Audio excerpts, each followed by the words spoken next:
Product যাই হোক না কেন, প্রোডাক্ট আসার পরে আমাদের চেকিং চলে এক্সপায়ার ডেট। অনেকে 12টার মধ্যে এক্সপায়ার ডেট খুঁজে পান না, এটা আসলে এটার বডিতে থাকে। হ্যাঁ, সো এটা খুব সূক্ষ্মভাবে লাইট না দিলে দেখা পসিবল না।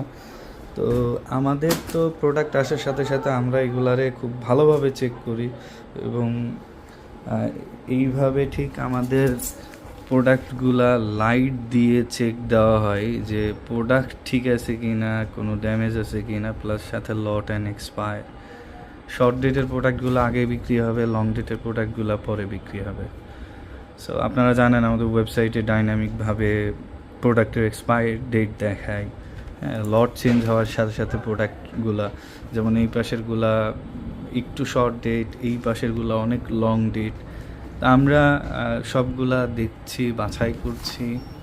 মানে এক কার্টুনের ভিতরে, এইটা তো একটা ইনটেক কার্টুন, এই কার্টুনের ভিতরে এক লটেরই প্রোডাক্ট থাকে, বাট তারপরেও দেখতে হয় অনেক সময় লট এদিক সেদিক হলেও হইতে পারে। তো মিসম্যাচ হলে, শর্ট ডেটের কোনো প্রোডাক্ট থাকলে আলটিমেটলি এটা পরে সেল করতে প্রবলেম হয়ে যায়।